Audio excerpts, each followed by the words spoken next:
Bonjour à vous, alors aujourd'hui j'interviens très rapidement, c'est juste pour vous prévenir qu'on est lundi et que le lundi je propose des formats de vidéos qui sont un peu différents, vous verrez, elles sont extraites de mes formations, donc ne soyez pas surpris et ça ne change rien au fait que vous puissiez vous abonner et télécharger tous mes bonus qu'il y aura dans la description. Bon visionnage. Bonjour, bienvenue sur cette deuxième vidéo intitulée « L'immobilier doit être rentable tout de suite ». Je vous propose un petit proverbe d'un blogueur investisseur. Une rentabilité mal assurée en immobilier remet en question l'investisseur et son efficacité. Rentable, alors pourquoi rentable? Qu'est-ce que ça veut dire? Ça nous permet de ne pas faire d'effort d'épargne chaque mois, surtout si vous débutez. Alors un effort d'épargne, je fais un petit rappel, c'est lorsque votre investissement immobilier fait que vous sortez de l'argent chaque mois de votre compte bancaire pour rembourser cet emprunt. Ça veut dire que peut-être c'est mal calculé par rapport à l'investissement, par rapport à la rentabilité locative et simplement par rapport au loyer que vous percevez. En tout cas, ce n'est pas une bonne chose et surtout si vous débutez, puisque ça veut dire que vous êtes en train de faire un effort d'épargne et que vous êtes en train d'augmenter votre taux d'endettement. Et ça, les banquiers, clairement, pour vous suivre après dans d'autres investissements, ça va peut-être coincer.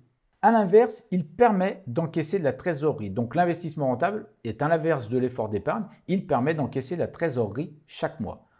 Encaissé ou équilibré. Donc en fonction de différents facteurs, en tenant compte tous les frais, et une trésorerie se calcule à partir de tous les frais. Alors j'ai fait cette petite parenthèse, comme je vous le mets ici, je vois beaucoup trop de bêtises à ce sujet sur Internet. Évidemment que je ne suis pas là pour citer qui que ce soit, et peu importe, on a tous notre vision et parfois différente de l'immobilier et de l'investissement locatif, mais clairement, ça m'embête de voir que des personnes estiment devenir rentières alors ou indépendantes financières, peu importe le terme marketing qui va avec, simplement en parlant de cash flow et en prenant en compte uniquement l'emprunt qui va être remboursé à la banque. Alors évidemment que si je prenais mon cas et que je déduisais des loyers uniquement les emprunts, j'aurais des cash flows qui seraient magnifiques et je peux vous dire qu'il y a longtemps que je serais rentier et que je pourrais aller vivre d'une autre entreprise en tapant sur l'ordinateur en étant au soleil. On n'en est pas tout à fait là. Un cash flow, clairement, une trésorerie, c'est-à-dire ce qui reste sur votre compte bancaire, c'est bien évidemment la différence entre les loyers, mais la différence entre les loyers est l'emprunt et les différents frais et les différentes taxes et aussi l'imposition. Si on ne prend pas en compte tous les frais qui sont liés à l'immobilier, bien évidemment que la différence elle est très importante et qu'on peut parler d'une rentabilité importante. Ce n'est pas du tout la vision que j'en ai et quand je parle d'une trésorerie, j'aime bien savoir ce qui reste exactement sur mon compte bancaire. Alors pourquoi rentable? Je vais revenir sur ces notions précises de rentabilité. Voyons pourquoi la rentabilité est importante.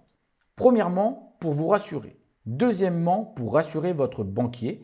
Aussi pour pouvoir enchaîner et pour vous constituer une trésorerie qui va vous être utile, notamment si vous faites des investissements immobiliers meublés. Il y a un objectif de gain d'argent derrière. Si oui, évidemment qu'il faut être rentable, évidemment qu'il faut dégager un cash flow.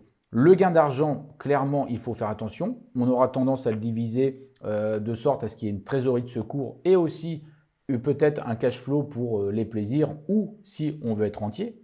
Et si l'immobilier est un moyen de faire du cash, alors vous devez être rentable. Si vraiment votre objectif, c'est de gagner de l'argent avec l'immobilier pour devenir indépendant financièrement ou créer des rentes pour quelque raison que ce soit, vous devez évidemment faire du cash. Et aussi, sachez que si vous faites du cash flow, plutôt que de diminuer votre capacité d'emprunt pour la suite, vous augmentez cette capacité d'emprunt et ce sera assez plaisant pour aller voir le banquier derrière et pouvoir enchaîner les investissements. La rentabilité, votre bien, doit vous permettre de ne pas sortir d'argent chaque mois de votre poche malgré tous les frais. A l'inverse, il doit vous permettre d'en gagner. Vous allez voir que les calculs de rentabilité ne permettent pas vraiment de savoir ceci. Je vais donc faire un petit rappel sur le calcul de la rentabilité net et sur une manière de voir votre trésorerie.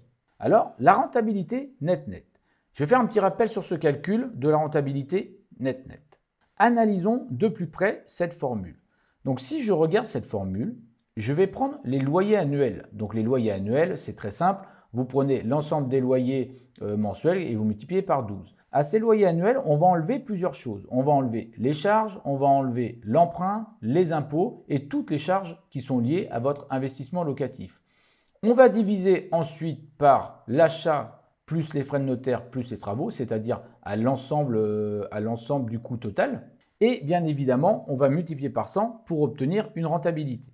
Le loyer annuel, ce que l'on peut faire, j'ai pris un exemple au-dessous. Vous voyez, j'ai multiplié par 11. Pourquoi par 11? Parce que on va prendre une petite sécurité. Imaginons que votre 12e mois ne soit pas rempli.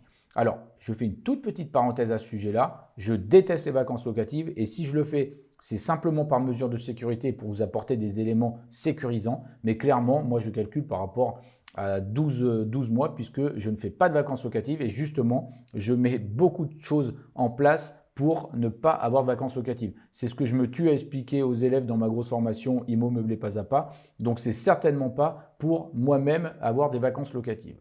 Donc, reprenons cette formule. Vous avez les loyers annuels, les charges, l'emprunt, l'imposition. Ça fait un total de 1720.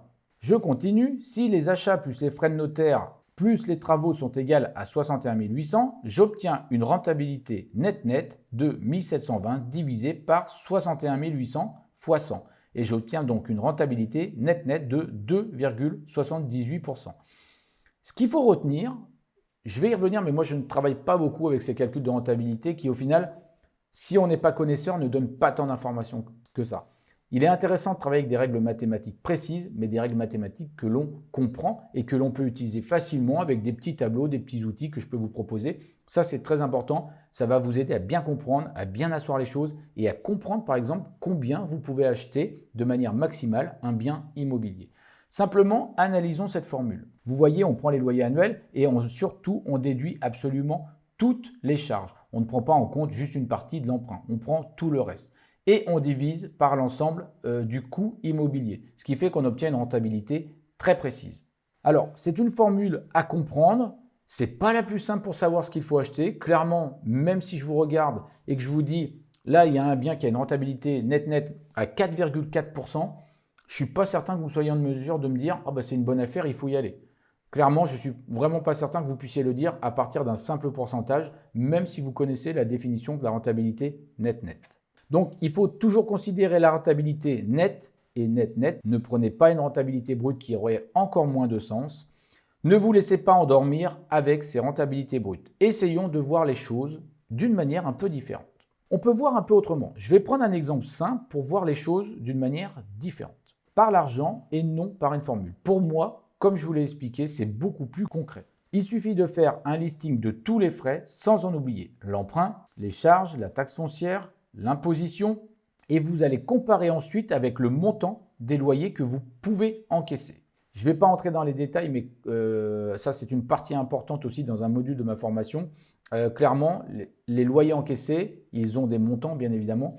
Ceux-ci, ils ne sont pas estimés au hasard. C'est parce que vous avez fait des tests et de manière précise et des tests sécurisés. C'est par ces tests que vous savez combien vous pouvez encaisser de loyer. Il y a une méthode à appliquer pour ceci.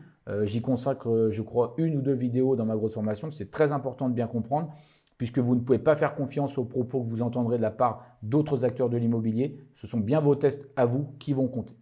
Alors, exemple sur un des immeubles. Donc, vous avez des loyers mensuels et charges comprises à 1 280 €. Les charges et la taxe foncière représentent 223 € par mois. L'emprunt, 611,40 €. J'ai une fiscalité qui est optimisée, j'ai donc une imposition à 0 €. Donc, regardons ce que ça donne. 1280, donc les loyers mensuels moins l'ensemble des charges, c'est égal à 445,60 €. Cela revient à dire qu'il me reste cette somme chaque mois pour cet immeuble lorsque j'ai déduit absolument tous les frais. Vous voyez, je ne suis pas en train de parler d'un cash flow où j'ai juste déduit l'emprunt. Je suis en train de parler d'un cash flow, d'une trésorerie restante sur mon compte bancaire, sur un compte spécifique, qui prend en compte absolument toutes les charges. J'aurais pu ajouter d'ailleurs à ce niveau-là l'assurance et les choses comme ça. Comment gagner plus chaque mois? Repartons du résultat. Je reprends ce résultat, je me rends compte que j'ai un cash flow estimé à 445,60 €. On a deux choix pour gagner plus. Soit vous augmentez cette partie, clairement, les loyers, soit vous diminuez les charges, les impôts et l'emprunt, donc cette partie. C'est là où il faut apprendre à optimiser toutes les composantes immobilières. C'est très important.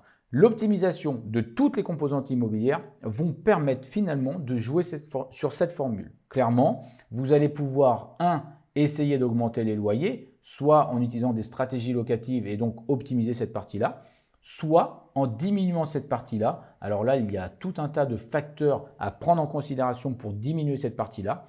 C'est vraiment l'ensemble des composantes immobilières.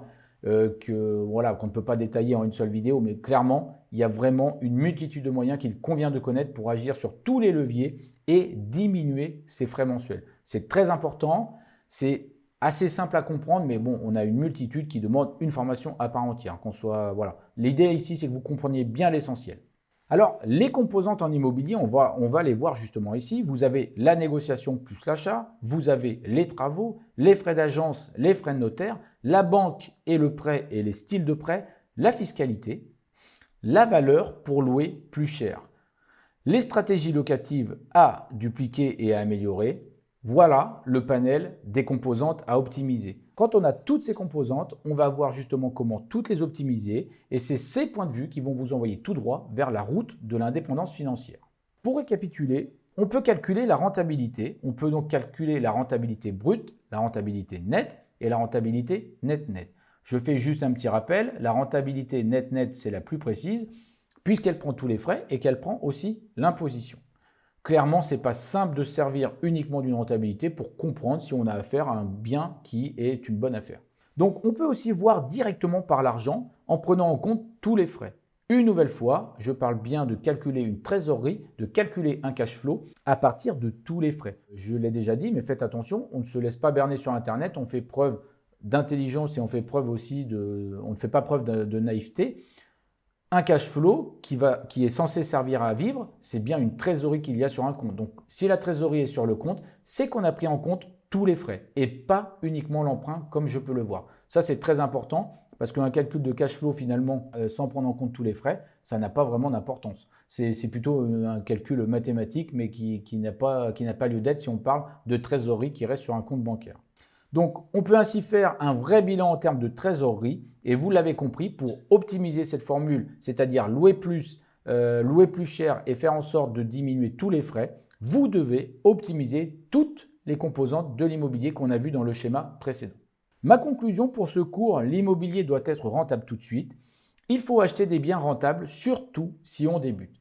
Vous serez rassuré et le banquier vous suivra beaucoup plus facilement. Le banquier n'est pas forcément là pour voir la localisation de votre achat. Il va plutôt regarder si vous prenez des risques, comment vous gérez les risques et si lui, il va prendre ce risque avec vous ou non. Donc, vous devez lui prouver par un outil très simple, un tableau qui est bien shadé, qui fait très professionnel, dans lequel on va diviser plein d'informations, mais par contre de manière succincte et très claire quand vous allez expliquer. Par ce tableau, il doit comprendre que vous avez tout anticipé, que vous ne prenez pas de risque et que vous maîtrisez votre investissement. La rentabilité est une histoire de formule, la trésorerie est une histoire de calcul précis et d'optimisation. Je conseille d'avoir au moins un compte spécifique immobilier, ça permet de vraiment voir les entrées et les sorties d'argent. On va pousser justement un peu le côté mathématique pour le prochain cours. Et moi je vous dis donc à très bientôt pour ce cours numéro 3.